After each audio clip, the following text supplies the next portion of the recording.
हम लोग moving charge and magnetism में देख रहे थे और इसमें हमने देखा था कि टोटल 4 टॉपिक हम लोग को कवर करना था और चारों टॉपिक में हम लोग यूज होने वाले सारे फार्मूला को प्रीवियस चैप्टर में देख भी चुके थे और प्रीवियस वीडियो में देखे थे।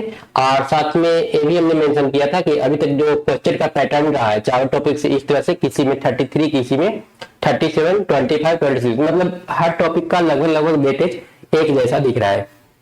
ठीक है, मतलब कि कोई भी टॉपिक हम लोग इग्नोर नहीं कर सकते हैं। ठीक है, मेंस से पूछे जाने वाले क्वेश्चन का एक पैटर्न स्टार्टिंग से रहा है।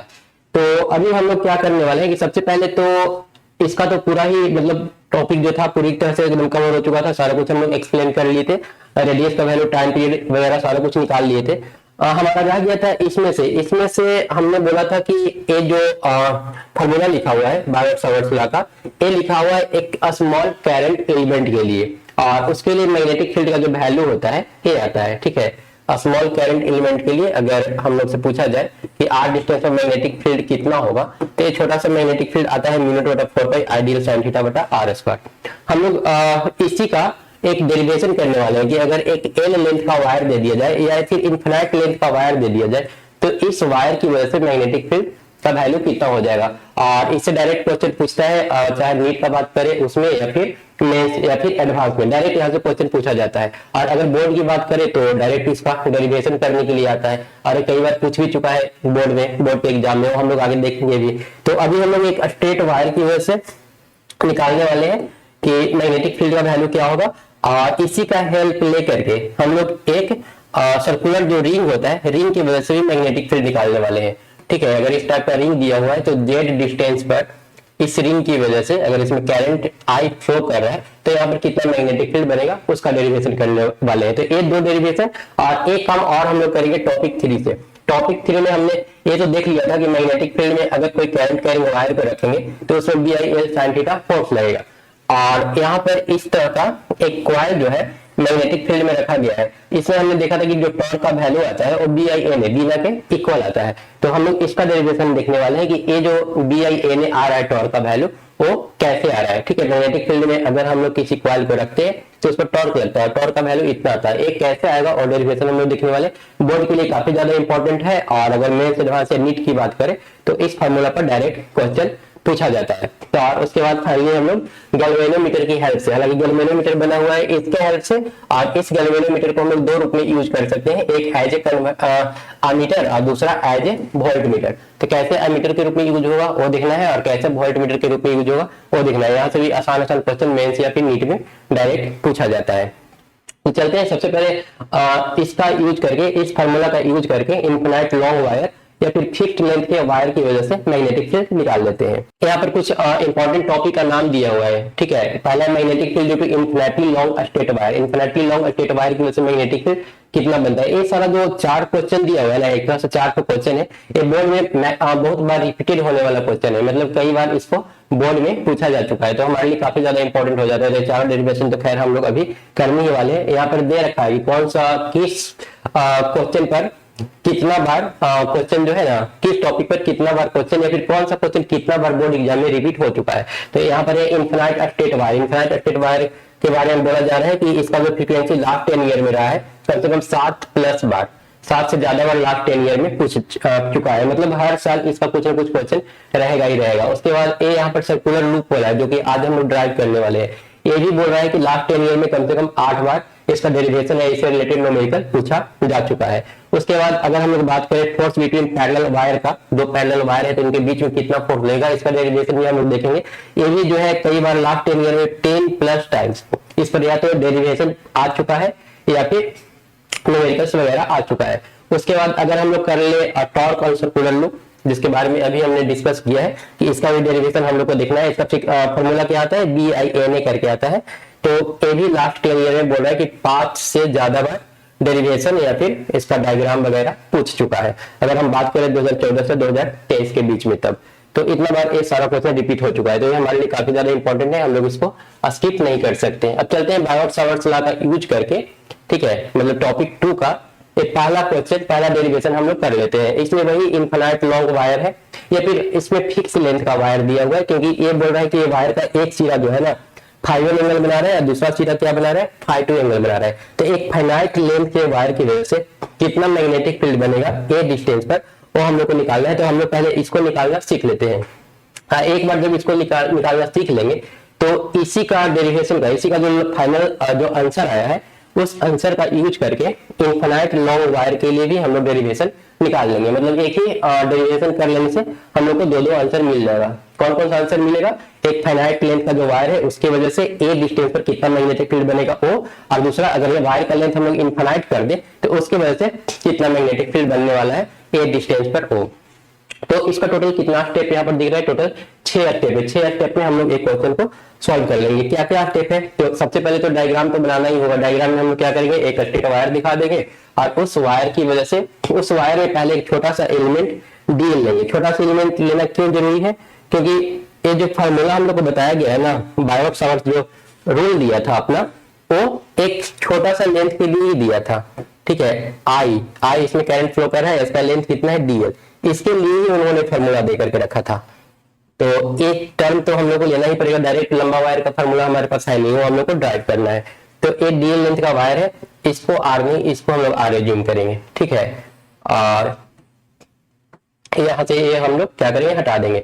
और ये जो डीएल है यहाँ से एल लेंथ पर लिया गया है, ये इसका जो सेंटर हो गया, सेंटर से अगर हम लोग लेंथ ऊपर जाएंगे तो एक छोटा सा एलिमेंट यहाँ पर डीएल लिया गया है। और इसी की वजह से यहाँ पर जो मैग्नेटिक फील्ड बन रहा है वो कितना बन रहा है, म्यू बटा 4 पाई आई डीएल क्रॉस आर बटा आर स्क्वायर। यहाँ पर आर क्या है, यूनिट वेक्टर है। और अगर इसको हम लोग ब्रेक कर ले, ए क्रॉस बी का हम लोग जानते हैं formula A B sine theta होता है, तो डीएल क्रॉस आर अगर हम लोग करेंगे तो DL into R sine theta हो जाएगा। तो मॉड आर का वैल्यू कितना हो जाएगा, ये तो यूनिट वेक्टर है तो 1 हो जाएगा, तो सिर्फ डीएल साइन थीटा ही बचेगा। तो हम लोग लिख सकते हैं I DL sine theta, R square जैसे था वैसे ही रहेगा, म्यू बटा 4 पाई। तो ये हम लोग का मैग्नेटिक फील्ड बन रहा है। मैग्नेटिक फील्ड किसकी वजह से बन रहा है, इस छोटा सा एलिमेंट के लिए।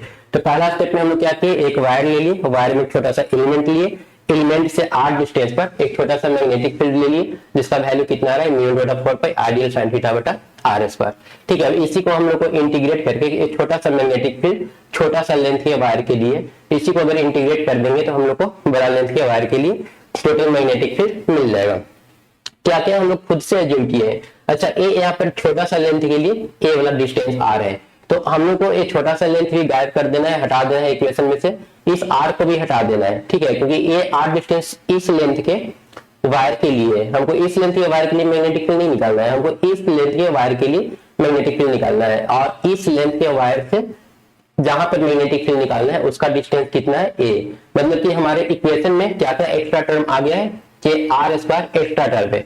ये आर स्क्वायर कब तक वैलिड था, जब तक हमको छोटा लेंथ के वायर के लिए मैग्नेटिक फील्ड निकालना था तब तक। तो अब इसका जरूरत नहीं पड़ेगा, फाइनल जो हम लोग आंसर लिखेंगे उसमें से आर को हटाना पड़ेगा, पहला कंडीशन है। दूसरा ए डीएल को भी हटाना पड़ेगा, क्योंकि डीएल तब तक सही था जहां तक हम लोग छोटा लेंथ के लिए मैग्नेटिक फील्ड निकाल रहे थे। अब तो लेंथ बड़ा हो गया तो उस डीएल को हम लोग रिमूव करेंगे। मतलब दूसरा काम है हम लोग को इस डीएल को हटाना, और तीसरा काम इस साइन थीटा को भी हटाना है। साइन थीटा क्या है, ए एक्चुअली थीटा जो है ना, यहां से ए वाला एंगल थीटा बना रहा है। थीटा एक्चुअली एंगल होता है डीएल और ये जो डिस्टेंस है उसके बीच का। ठीक है, ए डीएल हो गया और ए डिस्टेंस हो गया, तो इस डीएल और आर के बीच का जो एंगल होता है वही थीटा। यहाँ पर जो हम लोग साइन थीटा लेते हैं ना, डीएल क्रॉस आर, ये जो ब्रेक करते हैं तो ये थीटा वही डीएल और आर के बीच का एंगल होता है। जब डीएल हम लोग का इस तरह से वर्टिकल था और आर इस तरह से था, तो इनके बीच का एंगल ये क्या था, थीटा। तो इस थीटा का अब हम लोग को कोई काम नहीं रहने वाला है, मतलब आंसर में थीटा नहीं दिखना चाहिए। हम लोग इसको इसका जो वायर का जो लेंथ लिए हैं वो यहाँ पर साफ दिख रहा है कि एक φ2 एंगल बना रहा है और एक φ1 एंगल बना रहा है। तो हम लोग का आंसर φ1 और φ2 की टर्म में आना चाहिए। मतलब हमारे आंसर में क्या क्या प्रेजेंट होना चाहिए, φ1 और φ2 प्रेजेंट होना चाहिए, ए लेंथ ए प्रेजेंट होना चाहिए, और किसी चीज का रिक्वायरमेंट हम लोग को है नहीं। ये बाकी सारा का हम सारे को हम लोग क्या करेंगे, रिप्लेस कर देंगे। तो अब चलते हैं स्टेप 2 में। ठीक है, स्टेप 2 में सबसे पहले हम लोग इस थीटा को रिप्लेस करते हैं। थीटा को रिप्लेस करने के लिए क्या करना होगा, ये वाला यहाँ पर जो एंगल है ना, ये हम लोग फाइ ले लेते हैं। ठीक है, ध्यान रखना है, ये जो बड़ा वाला एंगल है φ1 है, ये बड़ा वाला एंगल φ2 है, और ये छोटा वाला एंगल जो है फाइ है। तो हम लोग जानते हैं थीटा प्लस फाइ मिलाकर कितना होगा, 90 डिग्री होगा। थीटा प्लस फाइ मिलाकर 90 डिग्री, क्यों, क्योंकि एक ट्रायंगल के अंदर तीनों एंगल का सम 180 डिग्री होता है, उसमें एक 90 डिग्री है, तो बाकी दो का सम कितना हो जाएगा, 90, तभी जाकर के सारा मिलाकर के 180 होगा। यहाँ से आ गया थीटा का वैल्यू 90 डिग्री माइनस फाइव, दोनों तरफ हम लोग साइन ले लिए, तो साइन लेंगे तो sine 90 degree minus theta cos phi होता है। कहने का मतलब कि हमारा जो साइन थीटा है वो कॉस फाइव के बराबर आ गया। तो अब हम लोग चाहे तो आराम से यहाँ पर इस साइन थीटा को कॉस फाइव से रिप्लेस कर सकते हैं, क्योंकि हम लोग धीरे धीरे आंसर की तरफ बढ़ रहे हैं और आंसर में हमारा फाइव रहेगा। उसके बाद आते हैं रिप्लेस करते हैं हम लोग यहाँ से डीएल को, ठीक है, डीएल को भी रिप्लेस करना है, आर को भी रिप्लेस करना है। तो डीएल यहाँ पर ए वाला पार्ट है ना, ए छोटा सा एलिमेंट डीएल है, ठीक है। तो एल को अगर डिफरेंशिएट करेंगे तो हम लोग को डीएल मिल ही जाएगा। तो एल को चेंज करना है, एल को चेंज करने के लिए हमारे पास क्या क्या ऑप्शन है, यहाँ पर हम लोग लिख सकते हैं tan phi is equal to L by A. अच्छा ठीक है, हम लोग tan phi is equal to L by A अगर करते हैं तो यहाँ से एल का वैल्यू कितना आ जाएगा, ए tan phi आ जाएगा, है ना। अब यहाँ पर एक कंफ्यूजन होगा कि tan phi ही क्यों, sin phi या cos phi क्यों नहीं। एक्चुअली हम लोग को डीएल का वैल्यू निकालना है, ठीक है। और डीएल कहाँ से आएगा, डीएल आएगा एल से, एल को अगर डिफरेंशिएट कर देंगे तो डीएल में कन्वर्ट हो जाएगा। तो एल का रिलेशन किसके किसके साथ होगा, अगर यहाँ पर sin phi लेंगे तो sin phi is equal to बनेगा p by perpendicular by hypotenuse. cos phi अगर हम लोग लेंगे तो बनेगा बेस बाई हाइपोटेनस।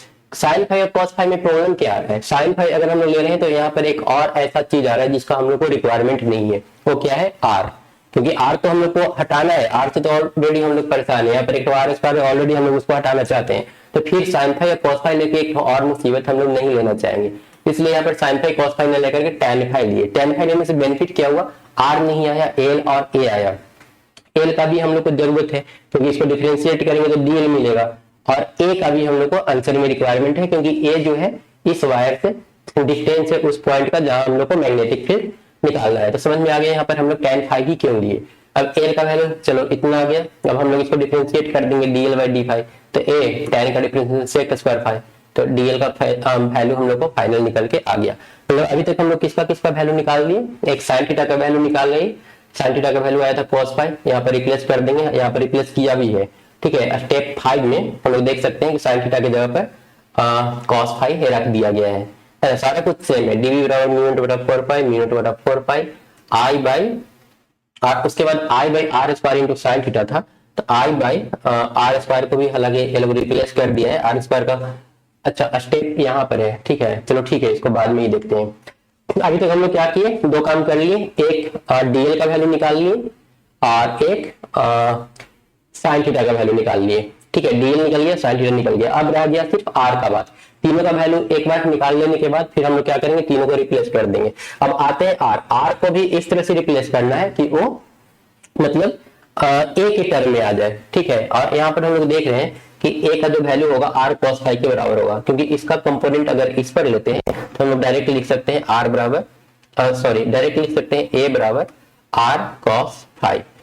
आर का वैल्यू कितना आ जाएगा, यहाँ से आर का वैल्यू आ जाएगा, ठीक है, ए बराबर आर cos फाई, तो आर का वैल्यू अगर निकालने जाएंगे तो ए बटा cos फाई, ठीक है। या फिर ऐसे ही एक ही चीज है, ए आ रहा है ए बराबर आर cos फाई, तो हम लोग को तो आर निकालना था, आर बराबर कर देंगे ए बटा cos फाई, और ए बटा cos फाई किसके बराबर आ जाएगा, ए सेक फाई का। तो हमने क्या किया, पहला स्टेप में बायोट्स लॉ यूज करके जो मेन फार्मूला था वो हमने लिख दिया, स्टेप 1 खत्म। सेकेंड स्टेप में हमने क्या किया, साइन थीटा को कन्वर्ट कर लिया फाई के टर्म में, cos फाई आ गया।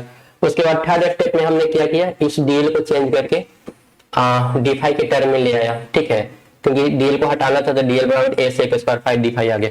उसके बाद अगला स्टेप 4 नंबर स्टेप में इस आर को रिप्लेस किया और आर बराबर आ गया ए सेक फाई। मतलब अभी हम लोग जो भी ऐसा ऐसा टर्म था, जिन जिन टर्म्स को हटाना था उन सारे टर्म्स को हम लोग किस चीज में कन्वर्ट कर चुके हैं, उस चीज में कन्वर्ट कर चुके हैं जो हमारे आंसर में आना चाहिए। मतलब सारे टर्म को हम लोग या तो फाई में कन्वर्ट कर दी या फिर ए में कन्वर्ट कर दिया, और आंसर में फाई और ए प्रेजेंट होना चाहिए, ठीक है, क्योंकि कितना एंगल बना रहा है वो तो पता होना चाहिए, और इससे डिस्टेंस, क्योंकि इसे ए डिस्टेंस पर ही मैग्नेटिक फील्ड निकालना है तो वो रहना चाहिए इन्वॉल्व आंसर में, ठीक है। अब स्टेप 5 में क्या करेंगे, तीनों का वैल्यू पुट कर देंगे, डीएल का, साइन थीटा का, आर स्क्वायर का, जो यहाँ पर पुट किया हुआ है, डीएल की जगह A sec square phi D phi, sine theta की जगह cos फाई और आर स्क्वायर की जगह ए स्क्वायर सेक फाई।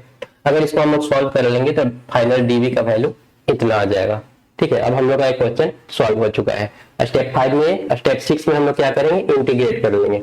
अब इंटीग्रेट फाई 1 से फाई 2, कहीं पर माइनस फाई 2 से फाई 1 किया हुआ रहता है, क्योंकि अगर इधर वाला एंगल अगर हम लोग निगेटिव मान के चल रहे हैं, ठीक है, ऊपर वाला एंगल को पॉजिटिव और नीचे वाला एंगल को निगेटिव मान सकते हैं, जैसा हम लोग मानेंगे वैसा, उससे आंसर पर कोई फर्क नहीं पड़ेगा। तो अगर इसको माइनस फाई 2 मानेंगे तो ए माइनस फाई 2 से फाई 1 तक जाएगा। और कॉस का अगर हम लोग इंटीग्रेशन करें तो कॉस का इंटीग्रेशन कितना है, साइन फाई के बराबर आ जाएगा।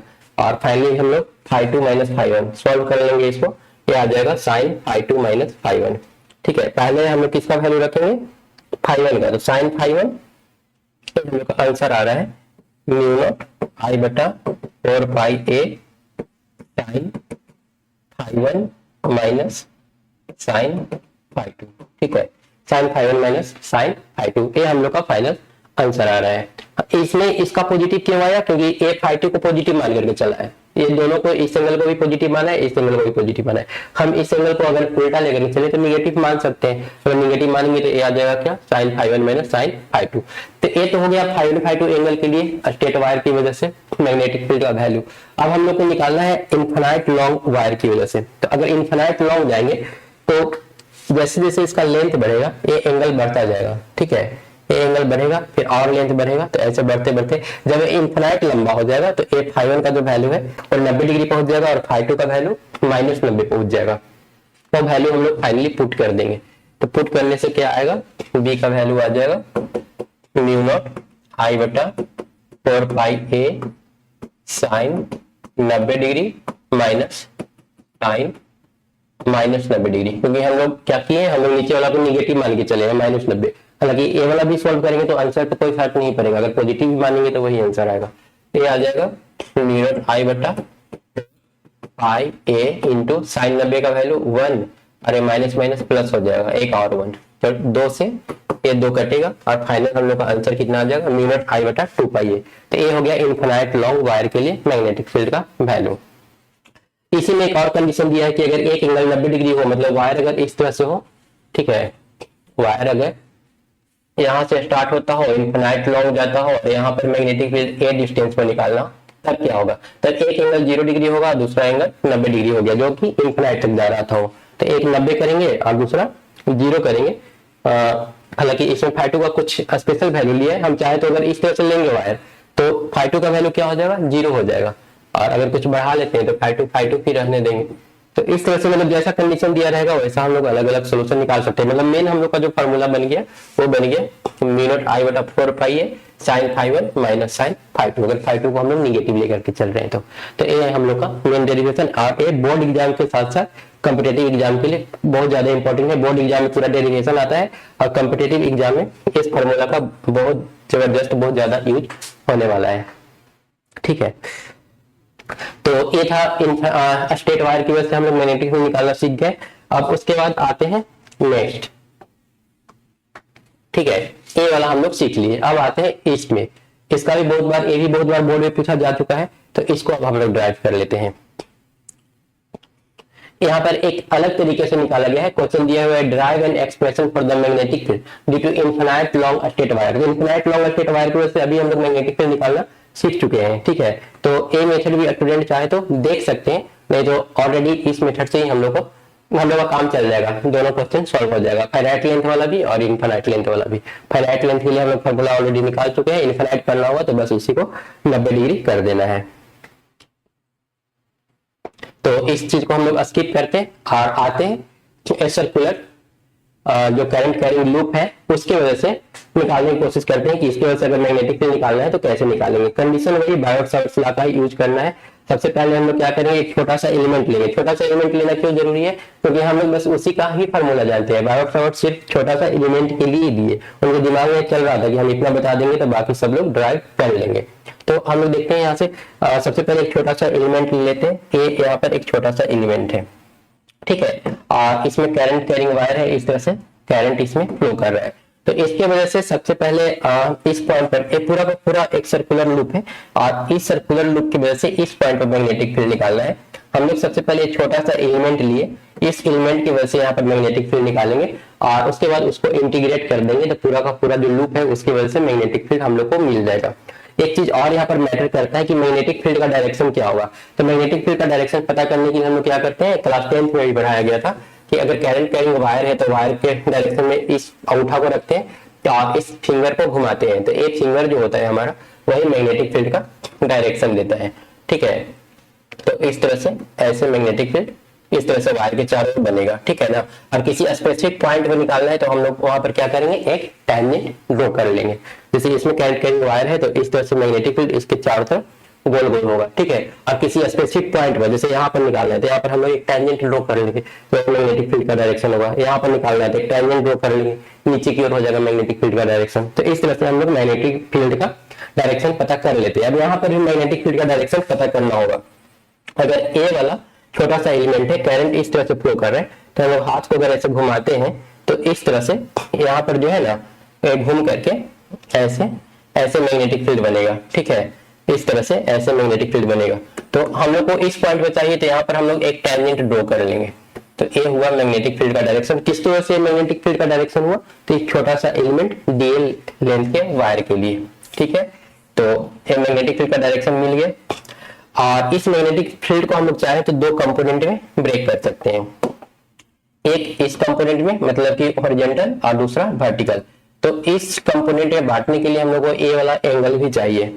हम लोग क्या किए, सबसे पहले ए वाला जो एंगल है ए थीटा ले लिए। ठीक है, ए तो 90 डिग्री है, तो थीटा तो ए वाला कितना हो जाएगा, ये 90 डिग्री है। इस ट्रायंगल को लेकर के अगर चले तो ए तो 90 डिग्री हो गया, ए थीटा है तो ए 90 डिग्री माइनस थीटा होगा। मतलब दोनों मिलाकर के हमको कितना चाहिए, ये दोनों मिलाकर के 90 डिग्री होना चाहिए। 90 डिग्री में एक थीटा है तो दूसरा 90 डिग्री माइनस थीटा, ये हो जाएगा 90 डिग्री माइनस थीटा। और ये जब 90 डिग्री माइनस थीटा है तो ये वाला कितना हो जाएगा, थीटा, क्योंकि ये दोनों मिलाकर के फिर कितना होना चाहिए, 90 डिग्री होना चाहिए, है ना। ये हॉरिजॉन्टल और वर्टिकल जो लाइन है इसके बीच का एंगल 90 डिग्री होगा। अगर ए 90 डिग्री माइनस थीटा है तो ए वाला कितना होगा, उसको हम लोग x मान लेंगे, दोनों मिला के 90 डिग्री होगा।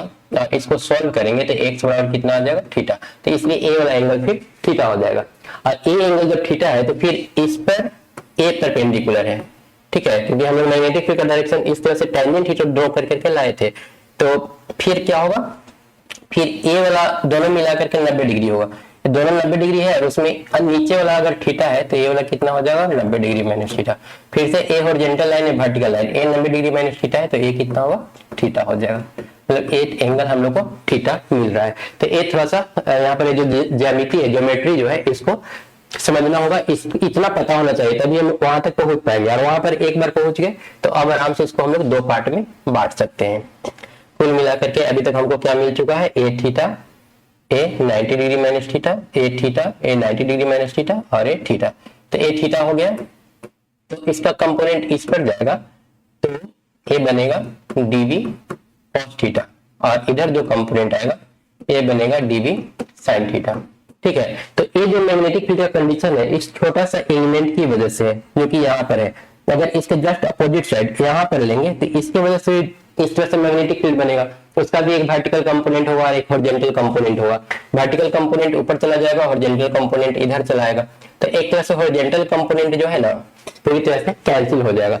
इस सर्कुलर लूप की वजह से जितना हॉरिजॉन्टल मैग्नेटिक फील्ड का कंपोनेंट है सारे एक दूसरे को क्या करेंगे, कैंसिल कर देंगे, और सिर्फ वर्टिकल डायरेक्शन में मैग्नेटिक फील्ड बनेगा जिसका नाम रहेगा डीवी कॉस थीटा। मतलब कि अगर हम लोग टोटल इस एलिमेंट की वजह से मैग्नेटिक फील्ड लिखें तो टोटल मैग्नेटिक फील्ड तो आएगा म्यू बटा 4 पाई आई डीएल साइन थीटा बटा आर स्क्वायर। ठीक है, आई डीएल साइन थीटा यहाँ पर क्यों नहीं लिखा हुआ है वो हम बता रहे हैं अभी। ये हो जाएगा आइडियल साइन थीटा, क्योंकि बायोट-सावर्त लॉ जो बताए थे उसमें यहाँ पर एक साइन थीटा भी था, और साइन थीटा किसके बीच का एंगल रहता था, ये थीटा जो हम लोग का एंगल रहता था वो रहता था डीएल और आर, जो डिस्टेंस है उसके बीच का एंगल रहता था।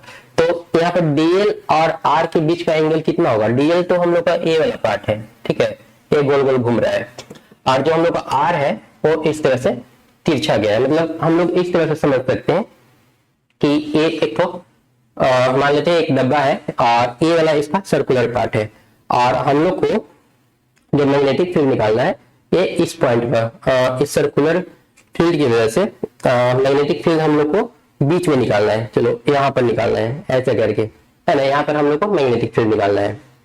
ये सर्किल हो गया और इस सर्किल की वजह से सेंटर के सामने, है ना, एक सर्किल है, सर्किल की वजह से सेंटर के सामने मैग्नेटिक फील्ड निकालना है, मतलब ऐसे करके मैग्नेटिक फील्ड निकालना है। तो एक चीज यहाँ पर जो बन रहा है, ये तो डीएल हो गया, छोटा सा लेंथ, ये डीएल हो गया और ये वाला डिस्टेंस हो गया। अच्छा, इस डीएल पर अगर हम लोग ऐसे रखते हैं किसी परपेंडिकुलर लाइन को, या फिर इस डीएल पर एक लाइन हम लोग ऐसे ड्रॉ करते हैं, तो दोनों के बीच का एंगल 90 डिग्री दिख रहा है, क्योंकि डीएल लेंथ जो होगा वो अंदर की ओर होगा, डीएल लेंथ इस डायरेक्शन में जा रहा है और हम लोग इस तरह से रखें तो ये 90 डिग्री। अगर इसको झुकाएंगे तो भी ये 90 डिग्री। एक गोल कितना भी रोटेट कर लेना, तो एंगल क्या रहेगा, 90 डिग्री ही रहने वाला है। हमारे पास एक रिंग टाइप का मटेरियल है, ठीक है।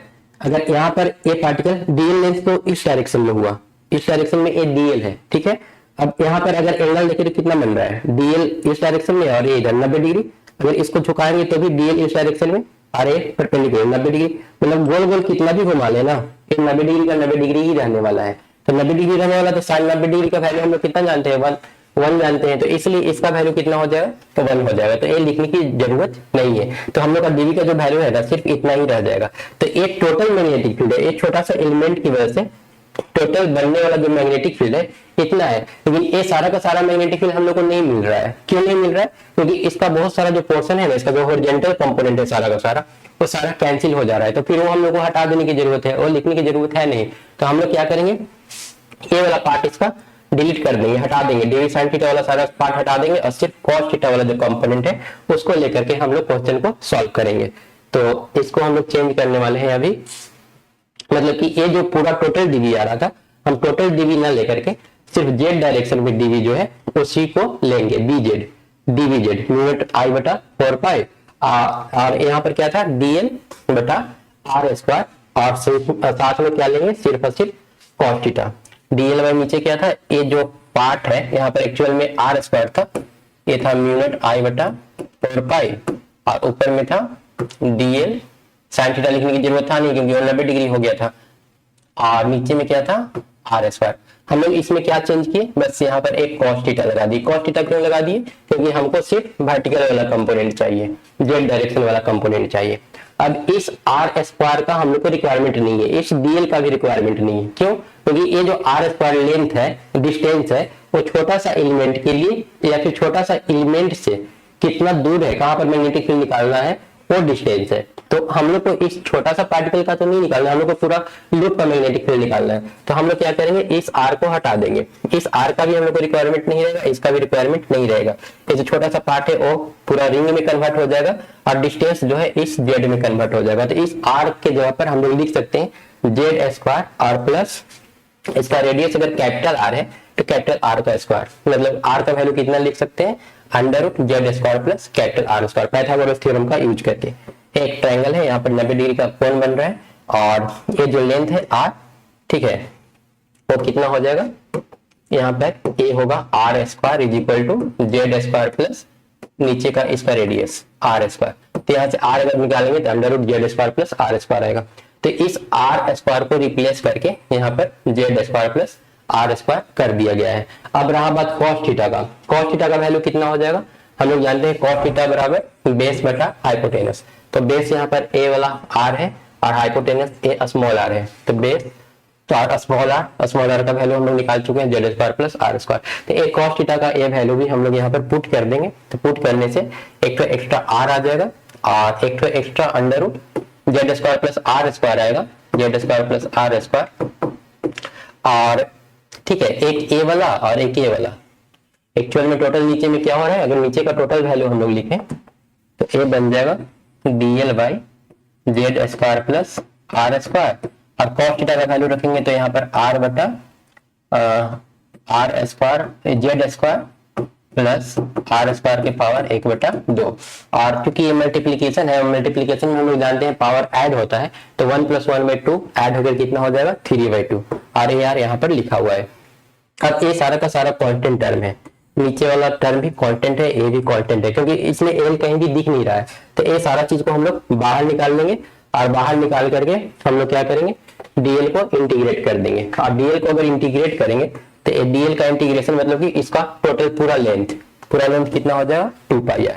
अब इसको हम लोग सॉल्व कर देंगे, तो सॉल्व करने से फाइनली बीजेड का वैल्यू कितना आ जाएगा, μ0/2 IR² Z square plus R square के पावर 3/2।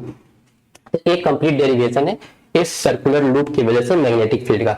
इसमें हम लोग चाहे तो और कुछ चेंजिंग कर सकते हैं। जैसे अगर मान लो कि क्वेश्चन में पूछता है कि इस सर्कुलर लूप की वजह से सेंटर पर बताओ मैग्नेटिक फील्ड कितना होगा, तो सेंटर पर मैग्नेटिक फील्ड निकालने का मतलब कि ए वाला जो पोर्शन है जेड, ए निग्लेजिबल हो गया इस रेडियस के कंपैरिजन में। ठीक है, इस रेडियस के कंपैरिजन में जेड क्या हो गया, निग्लेक्टेड, या फिर इसको हम लोग डायरेक्ट जीरो ही कर देंगे। इसको अगर जीरो कर देंगे तो ए बन जाएगा म्यू नॉट बटा 2 r² बटा, ये तो पोर्शन जीरो हो चुका है, 2 और 2 कैंसिल, r के पावर 3, और इसको अगर सॉल्व कर ले तो ए बन जाता है म्यू नॉट बाई 2 i/r। ये फाइनल हो जाएगा हम लोग का वैल्यू म्यू नॉट i बटा 2r। एक किसके लिए वैल्यू हो जाएगा, ये हो जाएगा सर्कुलर लूप के लिए सेंटर पर निकलने वाला मैग्नेटिक फील्ड। तो एग्जाम में डायरेक्ट या तो जेड एक्सिस पर, मतलब जेड डिस्टेंस की दूरी पर मैग्नेटिक फील्ड निकालने के लिए दे सकता है, या फिर डायरेक्ट ये बोल सकता है कि एक सर्कुलर लूप की वजह से बताओ सेंटर में मैग्नेटिक फील्ड कितना होगा। इसके लिए एक डेरिवेशन करके हमको दिखा दो। तो ए हो जाएगा, हम लोग ए पार्ट क्या करेंगे लास्ट में ऐड कर देंगे, तो हम लोग को सेंटर पर मैग्नेटिक फील्ड मिल जाएगा। अब बोर्ड में तो ये पूरा डिराइव करने के लिए आएगा, फिर कंपटीशन में इससे डायरेक्ट क्वेश्चन बार बार पूछा जाता है। ठीक है, इस सर्कुलर लूप की वजह से मैग्नेटिक फील्ड निकालने का जरूरत कई बार करता है। किस तरह से एग्जाम में देता है ये लोग, एग्जाम में अगर मान लो कि पूछना हुआ मेंस या फिर तुम्हारा नीट वगैरह में, तो इस तरह से एक वायर ले लेगा। वायर लेने के बाद यहाँ से करंट को इस तरह से, करंट यहाँ पर आया, यहाँ पर इस तरह से मूव किया और यहाँ तक आया। अब बोल देगा कि बताओ यहाँ पर टोटल मैग्नेटिक फील्ड कितना होगा। ठीक है, तो यहाँ पर क्या किया, एक इनफिनाइट लेंथ का वायर ले लिया, जिसका एक φ2 का जो वैल्यू है वो 0 है, φ1 का वैल्यू 90 डिग्री है। तो इसके वजह से पहले हम लोग क्या करेंगे, मैग्नेटिक फील्ड यहाँ पर निकाल लेंगे। फिर ये जो सर्कुलर लूप दिख रहा है इसके वजह से मैग्नेटिक फील्ड यहाँ पर निकाल लेंगे, क्योंकि दोनों डेरिवेशन से हम लोग को दोनों फार्मूला मिल चुका है और याद रखना जरूरी है। उसके बाद क्या करेंगे, दोनों को हम लोग ऐड या फिर सब्ट्रैक्ट कर देंगे, ये देखते हुए कि करंट का डायरेक्शन क्या है। अगर मान लो कि करंट का डायरेक्शन इस तरह से रहा तो करंट यहाँ से आया, आने के बाद इस तरह से करंट मूव कर गया। तो इस सर्कुलर लूप की वजह से करंट का जो डायरेक्शन होगा अंदर की ओर होगा। मतलब सर्कुलर लूप में हम लोग क्या करते हैं, करंट के डायरेक्शन में चारों फिंगर को घुमा देते हैं, अंदर की ओर मैग्नेटिक फील्ड आ रहा है, और इसके लिए हम लोग क्या करते हैं, फिंगर को करंट के डायरेक्शन में रखते हैं, चारों उंगली को घुमाते हैं, घुमाने से मैग्नेटिक फील्ड ऊपर आ रहा है। मतलब इस सर्कुलर कॉइल की वजह से अंदर की ओर, इस स्ट्रेट वायर की वजह से ऊपर की ओर, तो दोनों मैग्नेटिक फील्ड का जो डायरेक्शन है यहाँ पर अलग अलग आ रहा है। तो हम लोग क्या करेंगे, डिफरेंस ले लेंगे। अगर सेम आता तो हम लोग क्या करते हैं, ऐड कर देते हैं। इस तरह से हम लोग क्वेश्चन सॉल्व कर लेते हैं मेंस या फिर नीट का। अब एक अगला जो क्वेश्चन था उसमें क्या पूछा जाता है, जनरली दो वायर दे देता है। ठीक है, दोनों वायर में या तो सेम डायरेक्शन में करंट फ्लो कर रहा होगा या फिर अलग अलग डायरेक्शन में करंट फ्लो कर रहा होगा। इस वायर की वजह से पूछता है कि अगर दोनों में करंट फ्लो कर रहा है तो बताओ इन दोनों वायर के बीच में कितना फोर्स लगेगा। तो हम लोग जानते हैं कि अगर दो करंट कैरिंग वायर है, ठीक है, तो ये पहला करंट कैरिंग वायर क्या करेगा, मैग्नेटिक फील्ड क्रिएट करेगा। दूसरा थ्योरी हम लोग कह रहे थे कि मैग्नेटिक फील्ड में अगर किसी करंट कैरिंग वायर को रखेंगे तो उस पर फोर्स लगता है। तो पहला मैग्नेटिक फील्ड बना दिया और दूसरा उस मैग्नेटिक फील्ड में हम लोग करंट कैरिंग वायर को रख दिया तो उस पर फोर्स लग गया। तो कुल मिलाकर के दोनों वायर के बीच या तो अट्रैक्शन होगा या फिर रिपल्शन होगा, मतलब फोर्स लगेगा। तो उस फोर्स का वैल्यू पूछता है कि बताओ कितना होगा। ठीक है, कौन सा कंसेप्ट हम लोग यूज कर रहे हैं, तो यहाँ पर कंसेप्ट यूज कर रहे हैं पहला कि अगर एक वायर है और इसमें करंट फ्लो कर रहा है तो ये मैग्नेटिक फील्ड क्रिएट करेगा। ठीक है, और इस मैग्नेटिक फील्ड में अगर हम लोग किसी वायर को रखते हैं तो इस पर फोर्स लगता है। फोर्स का फॉर्मूला भी हम लोग BIL sin थीटा पढ़े थे, है ना, स्टार्टिंग में ही हमने डिस्कस किया था फर्स्ट वीडियो में। तो इन दोनों कंसेप्ट का यूज करके हम लोग यहाँ पर फोर्स निकालने की कोशिश करेंगे। तो चलो देखते हैं 3 नंबर डेरिवेशन। यहाँ पर दो वायर को दिखाया गया है। ठीक है, पहला वायर में करंट कितना फ्लो कर रहा है, I1 करंट फ्लो कर रहा है इसमें। ठीक है, और इस I1 की वजह से यहाँ पर मैग्नेटिक फील्ड बनेगा। उस मैग्नेटिक फील्ड का डायरेक्शन क्या होगा, तो करंट का डायरेक्शन में अपना फिंगर रखेंगे और इसको चारों उंगली को इस तरह से घुमाएंगे तो यहाँ पर जो मैग्नेटिक फील्ड बन रहा है वो अंदर की ओर बन रहा है। तो पहला कंसेप्ट हम लोग यूज कर लिए कि यहाँ पर जो मैग्नेटिक फील्ड का डायरेक्शन था वो निकाल लिए, वो अंदर की ओर बन रहा है। बाकी हम लोग क्या करेंगे, इन दोनों के बीच का डिस्टेंस r दिया गया है, तो इसकी वजह से इनफिनाइट लॉन्ग वायर की वजह से r डिस्टेंस पर जितना मैग्नेटिक फील्ड होगा और मैग्नेटिक फील्ड हम लोग नोट कर लेंगे। तो मैग्नेटिक फील्ड का वैल्यू हम लोग अभी प्रूफ किए थोड़ा देर पहले, कितना आएगा, r डिस्टेंस पर म्यू नॉट I1 बटा 2πr। ठीक है, इस I1 की वजह से यहाँ पर मैग्नेटिक फील्ड कितना बन रहा है, म्यू नॉट I1 बटा 2πr। ठीक है, मैग्नेटिक फील्ड निकल गया। अब इस मैग्नेटिक फील्ड में अगर हम लोग किसी वायर को रखेंगे तो उस पर फोर्स लगेगा। फोर्स का फॉर्मूला क्या होता है? फोर्स का फॉर्मूला होता है बी आई इंटू एल। ठीक है, तो बी का वैल्यू तो हम लोग ऑलरेडी निकाल चुके हैं, म्यू नॉट आई वन बटा टू पाई आर, ये बी है। उसके बाद आई लेंगे, आई का वैल्यू कितना हो जाएगा आई टू, क्योंकि यहाँ पर सेकेंड वाला वायर में आई टू करंट फ्लो कर रहा है, तो B I into L. L इस वायर का लेंथ हम लोग एल ले लेते हैं। ठीक है, अगर एल लेंथ का वायर रहा तो हम लोग उसके लिए बी आई इंटू एल लेंगे, और दोनों के बीच में एंगल कितना है? 90 डिग्री। यहाँ पर मैग्नेटिक फील्ड और current carrying wire, magnetic field अंदर की ओर है और करंट कैरिंग वायर जो है उस पर परपेंडिकुलर है, मतलब अंदर इस तरह से मैग्नेटिक फील्ड और इस तरह से करंट कैरिंग वायर, तो दोनों के बीच का एंगल कितना हो गया? 90 डिग्री। तो यहाँ पर हम लोग लिख लिए साइन 90 डिग्री। जब फोर्स हम लोग लिखते हैं तो फोर्स पावर कितना होता है? I D L cross B, मतलब मैग्नेटिक फील्ड और करंट का जो डायरेक्शन है उन दोनों के बीच का एंगल लिया जाता है, यही ब्रेक होकर के बन जाता है B I L sine theta. यहाँ पर थीटा किसके बीच का एंगल है? आईडीएल और बी, या फिर बोल सकते हैं कि डीएल और बी के बीच का एंगल है, या फिर लेंथ और मैग्नेटिक फील्ड के बीच का एंगल है। तो एंगल तो 90 डिग्री है, तो इसको लिखने की जरूरत नहीं है, हम लोग डायरेक्ट लिख सकते हैं mu naught I one I two L बटा टू पाई आर, नीचे में टू पाई आर था। तो एक फोर्स हो गया जो किस पर लग रहा है? इस 2 वायर पर लग रहा है। ठीक है, इस पर वायर फोर्स लगने वाला, इस पर जो लग रहा है फोर्स, उसका वैल्यू कितना हो गया? इतना। तो एक टोटल फोर्स है, अगर पर यूनिट लेंथ इसको निकाल ले तो इस एल को हम लोग नीचे लिख देंगे, और एल को जब नीचे लेकर के आ जाते हैं तो force per unit length value कितना हो जाएगा? Mu naught into I one I two बटा टू पाई आर। ठीक है, अब कैसे पता करेंगे कि अट्रैक्शन होगा या रिपल्शन होगा? तो करंट इस डायरेक्शन में फ्लो कर रहा है। ठीक है, फोर्स का फॉर्मूला हमने क्या बताया था? Ideal across B. तो हम लोग वेक्टर के अनुसार, जो वेक्टर का रूल होता है, आइडियल के डायरेक्शन में चारों फिंगर को रखेंगे, मैग्नेटिक फील्ड के डायरेक्शन में घुमा देंगे, तो फोर्स इस डायरेक्शन में लग रहा है, मतलब कि यहाँ पर क्या होने वाला है? अट्रैक्शन होने वाला है। और वही अगर करंट का डायरेक्शन अपोजिट रहता तो उस केस में क्या हो जाता? फिर उस केस में फिर रिपल्सन हो जाता। तो ये था डेरिवेशन नंबर 3 हम लोग का। उसके बाद आज का लास्ट डेरिवेशन हो गया डेरिवेशन नंबर 4। डेरिवेशन नंबर 4 देख लेते हैं। डेरिवेशन नंबर 4 भी कई बार बोर्ड एग्जाम में पूछा जा चुका है, और इसमें एक करंट कैरिंग वायर है, एक लूप है। ठीक है, और इस लूप पर कितना टॉर्क लगेगा वो हम लोग को पता करना है। टॉर्क पता करने के लिए फोर्स इंटू, हम लोग जानते हैं फोर्स इंटू परपेंडिकुलर डिस्टेंस क्या होता है? टॉर्क होता है। ये यहाँ पर रखा हुआ है, मैग्नेट दो दिख रहा है, और इस मैग्नेट के बीच में, ठीक है, एक कॉइल को रखा गया है। तो मैग्नेटिक फील्ड का डायरेक्शन इस तरह से है और कॉइल को इस तरह से रखा गया है। हम लोग जानते हैं टॉर्क क्या होता है? Force into perpendicular distance. तो सबसे पहले तो इस पर लगने वाला फोर्स हम लोग निकाल लेते हैं। तो यहाँ पर बता रहा है कि करंट का जो डायरेक्शन है इस तरह से करंट फ्लो कर रहा है इस बॉडी में। जो कॉइल यहाँ पर दिख रहा है, इस कॉइल में इस तरह से करंट फ्लो कर रहा है। तो अगर करंट का डायरेक्शन नीचे की ओर है, हम लोग क्या करेंगे? अंगूठा को नीचे की तरफ रखेंगे और मैग्नेटिक फील्ड के डायरेक्शन में घुमा देंगे। ठीक है, हम लोग क्या निकालना था? फोर्स का डायरेक्शन निकालना है। फोर्स बराबर क्या होगा? Ideal across B. कहने का मतलब कि करंट के डायरेक्शन में चारों फिंगर को रखेंगे। ठीक है, करंट के डायरेक्शन में चारों फिंगर को रखे और मैग्नेटिक फील्ड के डायरेक्शन में घुमा दिए। ठीक है, चारों फिंगर को रखे हम लोग करंट के डायरेक्शन में, जैसा कि वेक्टर रूल था, और उसके बाद मैग्नेटिक फील्ड अंदर की ओर है, मैग्नेटिक फील्ड के डायरेक्शन में घुमा दिए। तो ये फोर्स कहाँ लग रहा है? ये फोर्स ऊपर की ओर लग रहा है। ठीक है, ऊपर इसमें इस तरह से दिखाया हुआ है। ठीक है, ये फोर्स ऊपर लग रहा है। यहाँ पर अगर जाएंगे तो करंट का डायरेक्शन इस तरफ है, करंट का डायरेक्शन इस तरफ है, इस कॉइल में इस तरफ है, मैग्नेटिक फील्ड इधर। तो इसमें किधर लग रहा है? फोर्स नीचे, मतलब एक में फोर्स ऊपर और दूसरा में फोर्स नीचे, मतलब दोनों फोर्स क्या कर रहा है? इसको घुमाने की कोशिश कर रहा है।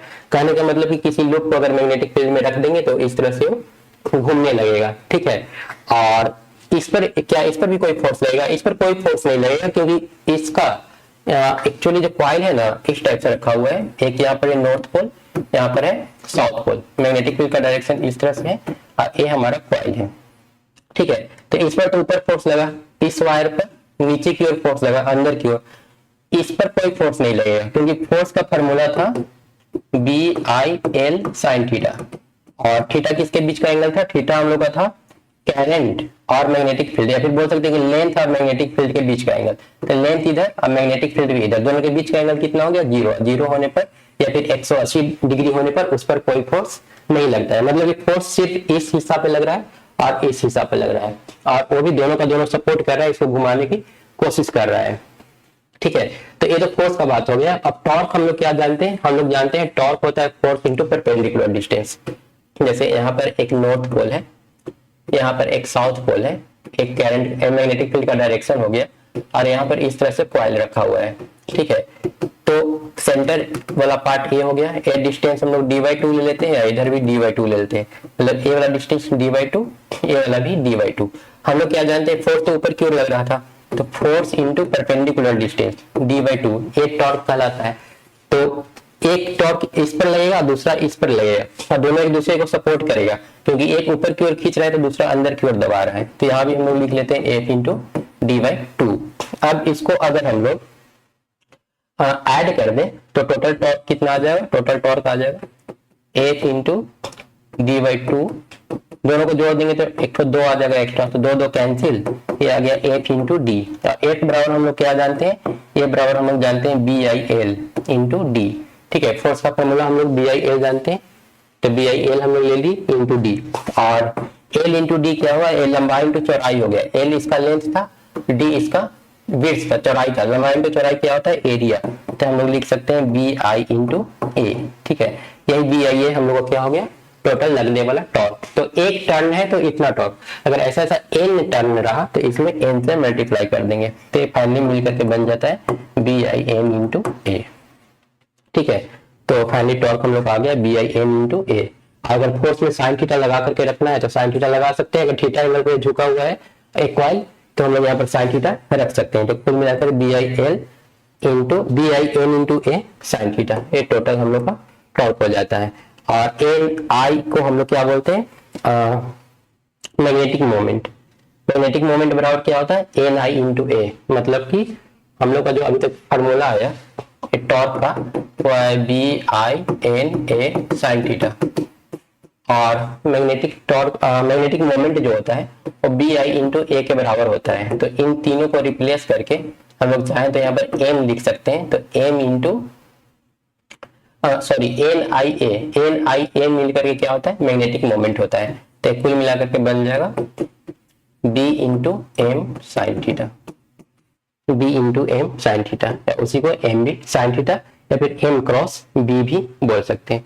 तो ये हो गया हम लोग का टॉर्क का डेरिवेशन। ठीक है, तो ये था चौथा डेरिवेशन और लास्ट डेरिवेशन। ठीक है, ये चारों पार्ट हम लोग का कवर हो गया, जो कि बोर्ड के लिए काफी ज्यादा इंपॉर्टेंट था। ये चारों डेरिवेशन जो बोर्ड के लिए इंपॉर्टेंट था वो हम लोग का कवर हो चुका है, और चारों का फार्मूला याद कर लेना है। इन चारों का जो फार्मूला आता है उन फार्मूला की हेल्प से हम लोग का मैक्सिमम जो नीट और मेंस का क्वेश्चन है वो सॉल्व हो जाता है। और इसके बाद फाइनली हम लोग का बच जाता है एक पोर्शन जो कि है गैल्वेनोमीटर। गैल्वेनोमीटर क्योंकि इसी से गैल्वेनोमीटर बनेगा। ये जो अभी हम लोग देखे ना, इस पर टॉर्क लग रहा था, ये जो हमारा कॉइल है, इसी कॉइल के हेल्प से, इसी कॉइल में हम लोग क्या करेंगे, एक वायर इस तरह से काटा हुआ मतलब जो होता है, जो कि दुकान में दिखता है, इलेक्ट्रिक दुकान में, इलेक्ट्रिक शॉप में दिखता है, तो उसको हम लोग ऐसे फिक्स कर देंगे। और जब इस पर फोर्स लगेगा, टॉर्क लगेगा, तो ये घूमेगा तो हम लोग का जो ऊपर में काटा दिखाई देता है इलेक्ट्रिक शॉप में, वो इस तरह से डिफ्लेक्ट करता है। सर हम लोग देख पाते हैं कि रीडिंग कितना है, कितना मतलब वोल्टेज है या फिर कितना रेजिस्टेंस है। मतलब हम लोग चाहें तो इसी से अमीटर और वोल्टमीटर दोनों बना लेंगे। अमीटर बताएगा कितना करंट फ्लो कर रहा है, वोल्टमीटर बताएगा कितना वोल्टेज अभी शो कर रहा है। तो इस पर हम लोग कैसे, मतलब इस गैल्वेनोमीटर से, ठीक है, यही इसी अरेंजमेंट को गैल्वेनोमीटर बोलेंगे, और इस गैल्वेनोमीटर से कैसे हम लोग अमीटर बनाते हैं और कैसे वोल्टमीटर बनाते हैं वो हम लोग नेक्स्ट वीडियो में देखेंगे, और इससे रिलेटेड PYQ भी सॉल्व कर लेंगे।